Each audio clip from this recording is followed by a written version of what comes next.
नमस्कार दोस्तों, स्वागत है आपका आज के मुख्य समाचार में, जिसमें सबसे पहली और बड़ी खबर में आपको बताएंगे कि चीन की टेंशन बढ़ा रही है एक्ट ईस्ट पॉलिसी। खाका नरसिम्हा राव सरकार ने तैयार किया, मोदी सरकार कर रही लागू। खबर में आगे जिक्र होगा कि प्रधानमंत्री मोदी बोले कि अगर पान खाना है तो बनारस में करें निवेश। सिंगापुर के बिजनेस लीडर से मुलाकात की, कहा भारत में कई सिंगापुर बनाना चाहता हूँ। खबर में आगे जिक्र होगा कि चुनाव से पहले हरियाणा के 1,20,000 कर्मचारियों के लिए खुशखबरी, बढ़ा वेतन।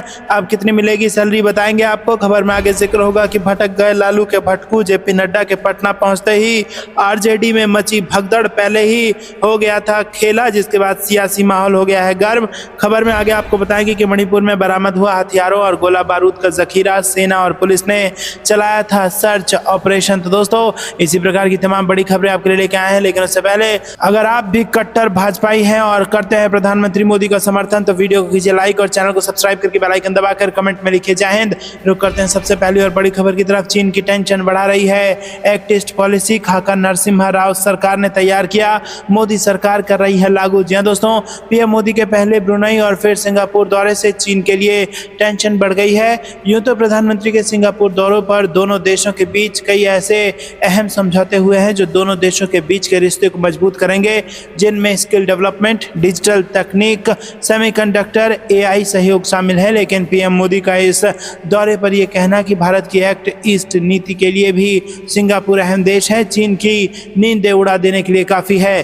दक्षिण चीन सागर में एक छोटा लेकिन रणनीतिक रूप से महत्वपूर्ण द्वीप है ब्रुनई, और भारत की एक्ट ईस्ट नीति में महत्वपूर्ण भूमिका निभाता है। लुक ईस्ट पॉलिसी को पूर्व प्रधानमंत्री नरसिम्हा राव ने 1992 में शुरू किया था, जिसका एक्सपेंशन एक्ट ईस्ट पॉलिसी के रूप में पीएम मोदी ने किया। भारत ने एक्ट ईस्ट पॉलिसी की शुरुआत नवंबर 2014 में 12वें आसियान भारत शिखर समिट के दौरान की थी। लुक ईस्ट पॉलिसी का जब शुरू किया गया तब ये दक्षिण पूर्व एशियाई देशों के साथ आर्थिक रूप से मजबूती पैदा करने पर फोकस था, जबकि अब एक्ट ईस्ट पॉलिसी का फोकस आर्थिक और सुरक्षा सहयोग पर है।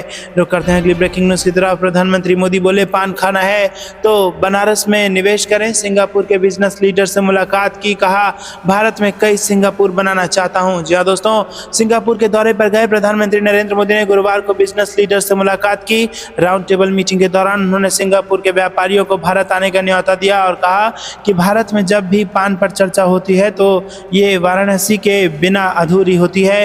मोदी ने कहा कि मैं वाराणसी का सांसद हूं, अगर आप पान खाने का आनंद लेना चाहते हैं तो आपको वाराणसी में जरूर निवेश करना चाहिए। बैठक के दौरान प्रधानमंत्री ने निवेश और व्यापार को बढ़ावा देने के लिए भारत में किए गए बदलावों के बारे में बताया। पीएम मोदी गुरुवार सुबह सिंगापुर की संसद पहुंचे, जहां पीएम लॉरेंस वांग ने उनका स्वागत किया।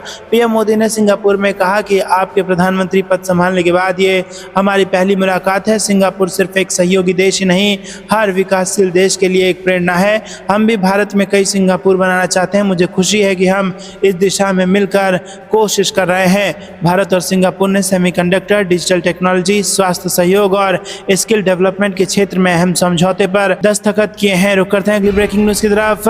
चुनाव से पहले हरियाणा के 1,20,000 कर्मचारियों का बढ़ा वेतन और बड़ी खुशखबरी। जी हां दोस्तों, आपको बता दें कि हरियाणा कौशल रोजगार निगम के तहत कार्यरत 1,20,000 कर्मचारियों के वेतन में प्रदेश सरकार ने 8% की बढ़ोतरी कर दी है। अब HKRN का बेसिक वेतन 19,900 रुपए से लेकर 24,100 रुपए होगा।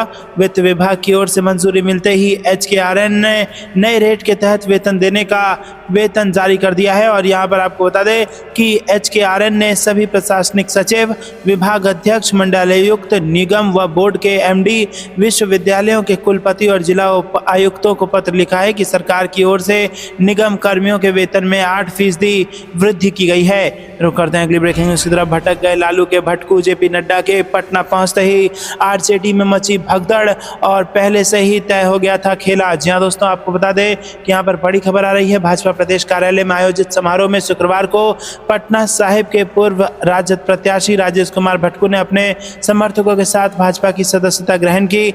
शिक्षक दिवस के मौके पर सेवानिवृत्त शिक्षक संघ के नेता सरोज कुमार सहित कई शिक्षकों ने भाजपा की सदस्यता यहां पर ले ली है। जी हाँ दोस्तों, यहाँ पर भाजपा के प्रदेश अध्यक्ष डॉक्टर दिलीप जायसवाल ने इन सभी को भाजपा की सदस्यता दिलाई और पार्टी में स्वागत किया। इस मौके पर प्रदेश प्रवक्ता प्रेम रंजन पटेल एवं प्रदेश मीडिया सह प्रभारी उमेश प्रकाश उपस्थित रहे।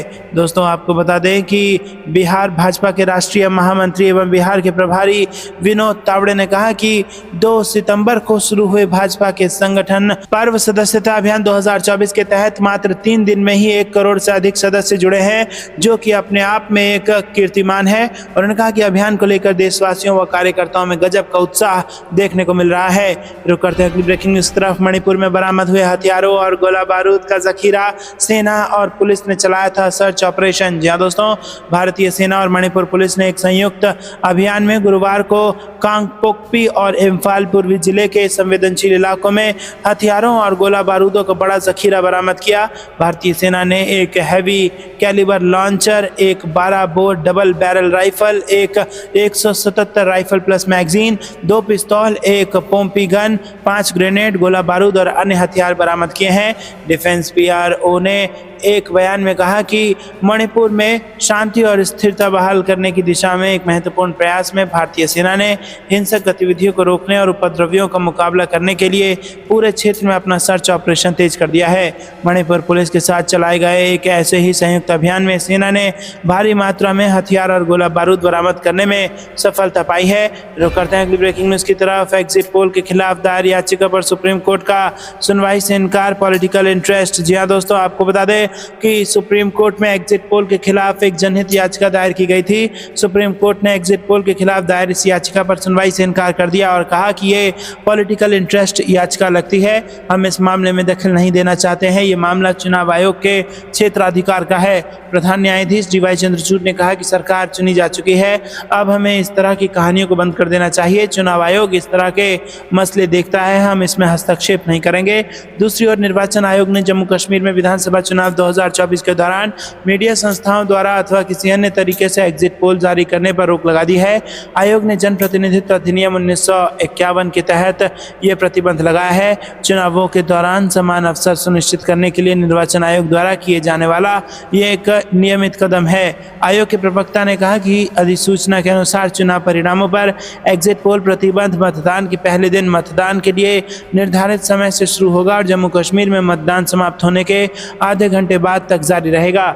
रुक करते हैं अगली ब्रेकिंग न्यूज तरफ। गोरखपुर में 635 करोड़ रुपए की विकास परियोजनाओं का सीएम योगी ने किया शिलान्यास और लोकार्पण। जी दोस्तों, मुख्यमंत्री योगी आदित्यनाथ ने कहा है कि विकास और सुरक्षा का मॉडल ही वर्तमान और भावी पीढ़ी को उज्जवल भविष्य के मार्ग पर आगे बढ़ाएगा और इसका लाभ अनंत काल तक प्राप्त होगा। सरकार के विकास प्रस्तावों में विघ्न डालने की वजह विकास का सहभागी बनना चाहिए, क्योंकि इसी में पीढ़ियों का भविष्य जुड़ा है, इसीलिए विकास का सिलसिला निरंतर आगे बढ़ना चाहिए। सीएम योगी पिपराइच विधानसभा क्षेत्र के सोनबरसा में 535 करोड़ रुपए की लागत वाली 5 विकास परियोजनाओं का शिलान्यास और लोकार्पण करने के बाद यहां आयोजित समारोह को संबोधित कर रहे थे। दोस्तों रुक करते हैं अगली ब्रेकिंग न्यूज की तरफ। मोहन भागवत का बड़ा बयान, कहा खुद को भगवान ना कहें, जनता तय करेगी आपका दर्जा। जी दोस्तों, राष्ट्रीय स्वयंसेवक संघ प्रमुख मोहन भागवत ने गुरुवार को पुणे में एक कार्यक्रम के दौरान कहा कि लोगों को अपने काम से तय करना चाहिए कि वो भगवान जैसे बने या नहीं, और संघ प्रमुख ने कहा कि कोई भी खुद को भगवान ना कहे। मोहन भागवत ने शंकर दिनकर की 100वीं जयंती के मौके पर आयोजित कार्यक्रम में ये बात कही। संघ प्रमुख ने कहा कि हमें अच्छे काम करने चाहिए ताकि हम सम्मानित बन सकें, हालांकि हम अच्छे बने या नहीं इसका फैसला दूसरों को करने देना चाहिए। मणिपुर के मौजूदा हालात पर बोलते हुए भगवान ने कहा कि मणिपुर में सुरक्षा की कोई गारंटी नहीं है। संघ के स्वयंसेवक नॉर्थ ईस्ट के इस हिंसाग्रस्त राज्य में कठिनाइयों के बावजूद डटे हुए हैं। भागवत ने कहा कि मणिपुर में सुरक्षा को लेकर स्थानीय लोगों में चिंता है। मणिपुर में व्यापार या सामाजिक सेवा के लिए गए लोगों के लिए स्थिति और भी चुनौतीपूर्ण है। भागवत ने कहा कि संघ के कार्यकर्ता मणिपुर में कुकी और मैती दोनों पक्षों के बीच सामान्य स्थिति बहाल करने की कोशिशों में जुटे हुए हैं। संघ ने ना तो वहां से भागने का फैसला किया और ना ही निष्क्रिय होकर बैठा है। संघ के स्वयंसेवक मणिपुर में लोगों की नाराजगी कम करने, जनजीवन को सामान्य बनाने और राष्ट्रीय एकता की भावना बढ़ाने की कोशिश कोशिश कर रहे हैं। ये वजह है कि संघ ने स्थानीय लोगों का विश्वास जीतने में सफल रहा। दोस्तों रुक करते हैं अगली ब्रेकिंग न्यूज़ की तरफ। नीतीश कुमार आरजेडी पर जमकर बरसे, सियासी चर्चे पर भी लगा विराम। जी हाँ दोस्तों, आपको बता दें कि बिहार के मुख्यमंत्री नीतीश कुमार ने हाल ही में नेता प्रतिपक्ष तेजस्वी यादव से मुलाकात के बाद छिड़ी चर्चा को विराम दे दिया है। नीतीश कुमार से पहले दिनों तेजस्वी यादव ने सचिवालय में मुलाकात की तो तरह तरह के कयास लगाए जाने लगे थे। पार्टी नेताओं को सफाई देनी पड़ रही थी। वहीं शुक्रवार को खुद सीएम नीतीश कुमार ने ही तमाम कयासों को विराम दे दिया है और साफ कर दिया है कि वो एनडीए के साथ ही मजबूती से रहेंगे। भाजपा के राष्ट्रीय अध्यक्ष जेपी नड्डा के साथ पटना में स्वास्थ्य विभाग के कार्यक्रम में सीएम ने संबोधन के दौरान ये बातें कही। सीएम नीतीश कुमार इस दौरान राजद पर जमकर बरसे। शुक्रवार को भाजपा के राष्ट्रीय अध्यक्ष सह केंद्रीय स्वास्थ्य मंत्री जेपी नड्डा बिहार आए। पटना आईजीएमएस में पूर्व भारत के सबसे बड़े आँख के अस्पताल का उद्घाटन उन्होंने किया। सीएम नीतीश कुमार की मौजूदगी में इसका उद्घाटन किया गया। वहीं कार्यक्रम को संबोधित करते हुए नीतीश कुमार राजद पर जमकर बरसे और उन्होंने कहा कि हम 2 बार इधर उधर हुए, ये गलती हुई, बाद में हटा दिए, अब कभी इधर उधर नहीं होंगे। रुक करते हैं अगली ब्रेकिंग न्यूज़ की तरफ। थिएटर कमांड, अब रूस और अमेरिका की तरह भारत हर दुश्मन को देगा करारा जवाब, खबरदार हो जाएं चीन और पाकिस्तान। जी हाँ दोस्तों, शांति बनाए रखने के वास्ते सेना के जवानों को जंग के लिए तैयार रहने की जरूरत है। रक्षा मंत्री राजनाथ सिंह ने भारतीय सेना के तीनों अंगों थल सेना, नौसेना और वायुसेना के शीर्ष कमांडरों को संबोधित करते हुए ये कहा। उन्होंने भविष्य में होने वाली किसी जंग से तुरंत मिलजुल कर मुकाबले के लिए ज्वाइंट थिएटर कमांड बनाने की जरूरत पर जोर दिया। रक्षा मंत्री ने तीनों सेना के टॉप कमांडरों को संबोधित करते हुए कहा कि भारत एक शांतिप्रिय राष्ट्र है और शांति बनाए रखने के वास्ते सशस्त्र बलों को युद्ध के लिए तैयार रहना चाहिए। उन्होंने यूक्रेन और गाजा में छिड़ी जंग के साथ बांग्लादेश के हालात पर भी बात की और कहा कि सेना को ऐसे किसी हालत से निपटने के लिए तैयार रहना चाहिए। भारत का राजनीतिक नेतृत्व सशस्त्र बलों को विकसित भारत के युग के लिए तैयार कर रहा है, जहां भारत के हित उसके क्षितिज और सीमाओं से परे होंगे। रुक करते हैं अगली ब्रेकिंग न्यूज़ की तरफ। 11 करोड़ किसानों को सशक्त करेगी सरकार, सभी को मिलेगी डिजिटल पहचान। जी हाँ दोस्तों, केंद्र सरकार ने देश के करोड़ों किसानों के लिए नई पहल शुरू कर दिया है। अब सरकार किसानों को यूनिक किसान आईडी कार्ड देने की तैयारी कर रही है। ये कार्ड आधार कार्ड जैसा ही होगा। सरकार की पूरी कोशिश है कि अगले 3 साल तक सभी किसानों के पास यूनिक किसान आईडी कार्ड हो। वहीं चालू वित्त वर्ष को लेकर सरकार का लक्ष्य है कि 6 करोड़ किसानों के पास यूनिक किसान आईडी कार्ड पहुंच जाए। ये कार्ड राज्य और केंद्र शासित प्रदेशों द्वारा बनाया जाएगा। ये कार्ड के जरिए किसानों की मॉनिटरिंग करने में मदद करेगा। दोस्तों, ये कार्ड किसानों की मॉनिटरिंग के लिए इस्तेमाल किया जाएगा और इस कार्ड के जरिए सरकार को पता चल जाएगा किसान के पास कितनी ज़मीन मवेशी है। इसके अलावा कार्ड के माध्यम से पता चल जाएगा कि किसान ने किस फसल की खेती की है। ये कार्ड देश के सभी किसानों को एक डिजिटल पहचान देने में मदद करेगा। ये कार्ड सरकार के साथ किसानों के लिए भी काफ़ी फायदेमंद साबित रहेगा। इस कार्ड के जरिए किसान आसानी से फसल बीमा और फसल लोन जैसी सर्विस का लाभ उठा पाएंगे। यहाँ तक कि गाँव की ज़मीन के नक्शे और बोई गई फसल की जानकारी भी मिलेगी। ये कार्ड डिजिटल सार्वजनिक अवसंरचना के रूप में किया गया है। रुक करते हैं अगली ब्रेकिंग न्यूज़ की तरफ। हरियाणा में 4 सीटों पर उम्मीदवार बदल सकती है भाजपा, दिल्ली में इमरजेंसी मीटिंग बुलाई। जी हाँ दोस्तों, हरियाणा में टिकट वितरण के बाद बीजेपी में बगावत शुरू हो गई है। चुनाव के दौरान इस बगावत को लेकर भाजपा के दिल्ली में बैठे नेता भी अलर्ट हो गए हैं और उसको लेकर दिल्ली में शाम को इमरजेंसी मीटिंग बुला ली है। इस मीटिंग में जिन सीटों पर बगावत हो रही है उन सीटों को लेकर चर्चा की जाएगी। पार्टी सूत्रों की माने तो 4 विधानसभा सीटों पर पार्टी कैंडिडेट बदल सकती है और इसकी लिस्ट दूसरी लिस्ट के साथ जारी हो सकती है। भाजपा के प्रदेश स्तर के एक बड़े नेता ने नाम न छापने की शर्त पर कहा कि ये पक्का नहीं है, लेकिन भागवत का स्तर और उसमें शामिल नेताओं के ग्राउंड फीडबैक के आधार के हिसाब से पार्टी फैसला ले सकती है। सिरसा में मंत्री रणजीत चौटाला के बगावती सुर को देखते हुए पार्टी ने हरियाणा लोक हित पार्टी के मुखिया गोपाल कांडा को दिल्ली में तलब कर लिया है। भाजपा सूत्रों के मुताबिक उनको पार्टी ने अपनी पार्टी का बीजेपी में विलय करने का ऑफर दिया है। रुक करते हैं अगली ब्रेकिंग न्यूज़ की तरफ। ममता बनर्जी को बड़ा झटका, राज्यपाल ने रेप के आरोपी को फांसी की सजा वाला बिल रोका। जी दोस्तों, पश्चिम बंगाल के गवर्नर आनंद बोस ने हाल ही में आरोप लगाया कि अपराजिता बिल अभी तक लंबित है क्योंकि ममता बनर्जी सरकार ने इसका तकनीकी रिपोर्ट नहीं भेजा है। गवर्नर बोस ने कहा कि बिना तकनीकी रिपोर्ट के अपराजिता बिल को मंजूरी नहीं दी जा सकती और इस रवैये से वो नाखुश हैं। गवर्नर आनंद बोस ने गुरुवार को राजभवन की ओर से जारी बयान में कहा कहा कि ममता सरकार ने महिला सशक्तिकरण से संबंधित इस महत्वपूर्ण बिल के लिए कोई तैयारी नहीं की है। उन्होंने ये भी बताया कि ममता सरकार ने पहले भी कई अन्य विधेयक की तकनीकी रिपोर्ट राजभवन को नहीं भेजी है, इसके कारण ये विधेयक लंबित रहते हैं। बाद में ममता सरकार इस स्थिति के लिए राजभवन को दोषी ठहराती है। हाल ही में कोलकाता के आरजीकर अस्पताल में एक महिला डॉक्टर के बलात्कार और हत्या के बाद राज्य में महिला सुरक्षा पर सवाल उठने लगे हैं। रुक करते हैं अगली ब्रेकिंग न्यूज़ की तरफ। रांची के सशक्त सेना का शक्ति प्रदर्शन, आधुनिक हथियारों की झलक पाने के लिए उमड़ा जनसैलाब। जी हाँ दोस्तों, झारखंड की राजधानी रांची स्थित मोहराबादी मैदान में अगले 3 दिनों तक चलने वाली सशक्त सेना समृद्धि भारत प्रदर्शनी शुरू हो गई है। झारखंड के राज्यपाल संतोष कुमार गंगवार ने रक्षा राज्य मंत्री संजय सेठ की मौजूदगी में इसका उद्घाटन किया। हजारों छात्रों, एनसीसी कैडेट और आम लोग इस मौके पर मौजूद थे और इस प्रदर्शनी का मकसद सेना और आम लोगों के बीच की दूरी को कम करना है और युवाओं को देश सेवा के लिए प्रेरित करना है।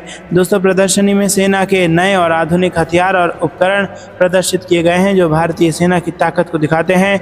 नए जमाने के हथियारों में सिक्स सॉयर और AK-203 राइफलें, Negev light machine gun, infantry mortar, anti tank guided missile और लॉइटर म्यूनिशन सिस्टम शामिल है। रुक करते हैं अगली ब्रेकिंग न्यूज़ की तरफ। 7 सितंबर को अभ्यर्थियों से गोरखपुर में मिलेंगे सीएम योगी आदित्यनाथ। अभ्यर्थियों को दी गई सूचना। 69,000 शिक्षक भर्ती से जुड़ा मामला। जी हाँ दोस्तों, यूपी के मुख्यमंत्री योगी आदित्यनाथ 69,000 शिक्षक भर्ती के अभ्यर्थियों से शनिवार की शाम को गोरखपुर में मिलेंगे।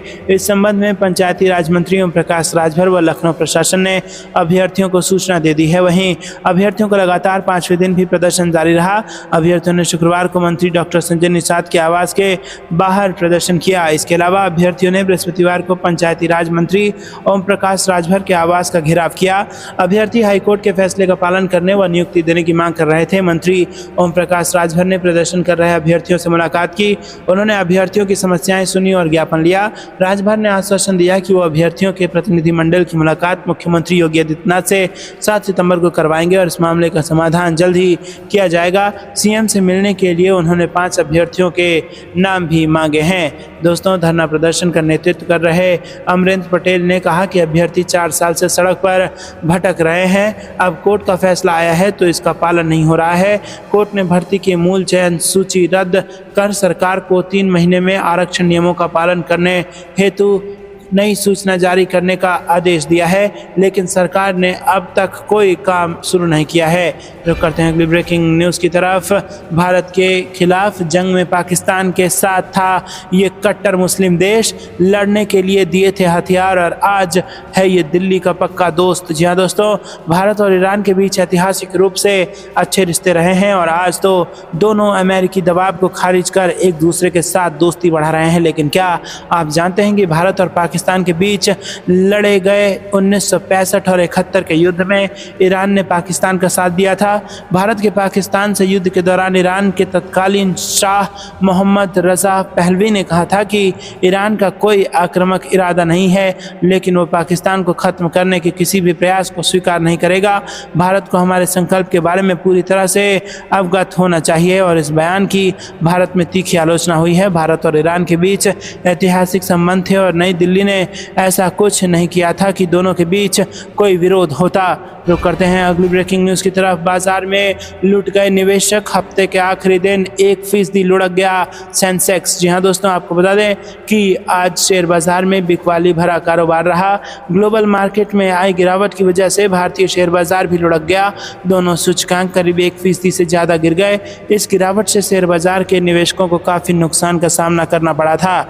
लगातार तीसरे दिन बाजार में गिरावट आई है। दोस्तों, आपको बता दें कि BSE सेंसेक्स 1.24% गिरकर 81,183.93 पर बंद हुआ। ये दिन के दौरान यहाँ पर आपको बता दें कि जबरदस्त नुकसान भारत में निवेशकों को इसने करके दे दिया है। रुक करते हैं अगली ब्रेकिंग न्यूज़ की तरफ। कश्मीर के सबसे गरीब उम्मीदवार हैं रविंद्र रैना, बैंक में है सिर्फ 1,000 रुपये। जी हाँ दोस्तों, जम्मू कश्मीर बीजेपी प्रमुख रविंद्र रैना ने बृहस्पतिवार को राजौरी जिले के नौशेरा विधानसभा क्षेत्र से अपना नामांकन पत्र दाखिल किया।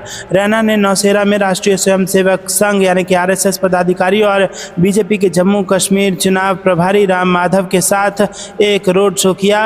रैना इस सीट से दूसरी बार चुनावी मैदान में है। 2014 के विधानसभा चुनाव के बाद से कश्मीर में बड़े बदलाव आए हैं, जहां कई राजनेताओं की संपत्ति दोगुनी हो गई है। वहीं बीजेपी के स्थानीय इकाई के प्रमुख रविंद्र रैना की संपत्ति में कमी आई है।